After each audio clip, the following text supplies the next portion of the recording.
My name's Mella Shaw, and I'm the curator of the exhibition Resolve, a creative approach to the circular economy here at Kirkcaldy Galleries. This project has been commissioned by Fife Contemporary, who've put the environment at the forefront of their programming in order to raise public awareness and to foster actions for change. The idea behind Resolve is to give a Fife audience an introduction to the circular economy through the work of some incredible artists, designers, and makers who are all pushing the boundaries of new materials and changing how we see resources. So first of all, what is the circular economy? The circular economy is widely regarded as a viable alternative to the current linear economy and the way out of the environmental crisis that we find ourselves in. In a linear economy, resources are seen as infinite. We take resources, we make things, we use them up, then we dispose of them with no regard to the long-term effect that this has on the environment. So instead, the circular economy provides an alternative where resources are seen as finite and they're treated as such. In order to do this, we need to design out waste and pollution. We need to keep materials in use for as long as possible, and we need to reuse and reclaim resources. If we do these things, we will be able to regenerate rather than deplete the environment. Artists, designers, and makers have the skills, the resourcefulness, and the knowledge of materials needed to envisage this very different future, shifting us away from a linear economy and towards a more hopeful and inspiring circular model. And this exhibition is designed to show us how this is possible. The exhibition is broken down into 4 sections with artists and makers illustrating the following themes of the circular economy. Each of the themes can be viewed in any order. Waste to function, design for disassembly, powered by renewable energy, and share and repair. The first section is waste to function. This is where byproducts of one industry are not seen as waste, but instead used as valuable resources. In this section, we have some really exciting designers and makers stretching and pushing at the boundaries of traditional materials. For example, Dundee-based Draff Studio used the spent grain from brewery in gin production, which would otherwise be thrown away. They turned this byproduct into a completely new material by drying it, mixing it with water and an alcohol-based eco-friendly binder, then subjecting the mixture to high pressure and to heat. This new product is then incorporated into contemporary furniture design.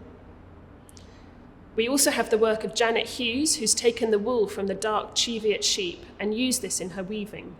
Wool from the white sheep can be dyed, so is used commercially, but this dark wool is normally just thrown away. By using it in her contemporary one-off pieces, Janet has taken a resource that would have been discarded and given it a new life. We also have Sara Howard's circular ceramics collection, a set of glazed ceramic tableware made entirely from industrial waste byproducts from the glass, stone, quarry, and ceramic industries.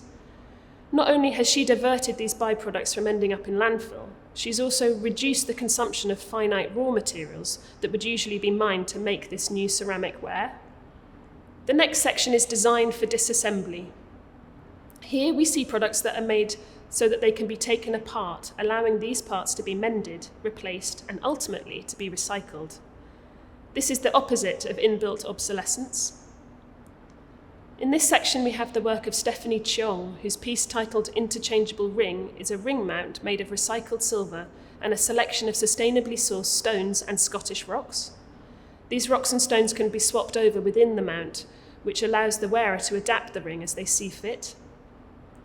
The next section is powered by renewable energy.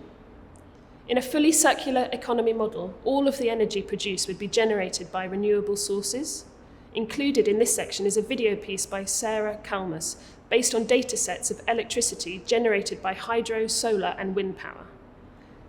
The data outlines the transition in Scotland from dependency on carbon-heavy fossil-fueled energy sources such as coal and oil towards net zero by 2045, and this is projected by the Scottish Government. Focusing on a conversion translation of data from numbers to colour, Sarah's work communicates this tipping point with an optimistic vision for a future reliant on renewable energy. The final section of the exhibition is titled Share and Repair. The circular economy questions our desire to own things personally in our consumerist society and instead treat products and resources as assets that can be rented or shared. Edinburgh Tool Library has made a shadow board with a difference. to highlight the vast range of things that can fit inside this model. A shadow board is used in a workshop to show where particular tools should be placed when they're not in use. This one includes not just woodwork and gardening tools, but also objects and services provided by other organisations that are involved in the share and repair economy. In this small collection of silhouettes, we see examples of a wide range of resources and skills, from baby slings to musical instruments, transport, share schemes, and toy libraries. It really highlights how we can think differently about ownership and use resources more equally. In this section, we also have a second-hand t-shirt that has been repaired and embroidered by the artist Deirdre Nelson with the wording of the Repair Manifesto. This manifesto from the Amsterdam-based collective Platform 21 is a fantastic, empowering statement of hope, highlighting how repairing things you already own is environmentally responsible and more efficient and sustainable than recycling. Deirdre herself is a volunteer textile mender at the Glasgow Repair Cafe. This is a community-led space where individuals can make an appointment to have broken possessions mended by skilled makers and fixers. It's just one example of the many repair cafes across the UK where people share their skills and expertise in order to repair each other's belongings. These spaces are community building as well as practical and economical. So it's really my hope that visitors will take away an optimistic sense of what might be possible in a new future where resources are treated differently to how they are now.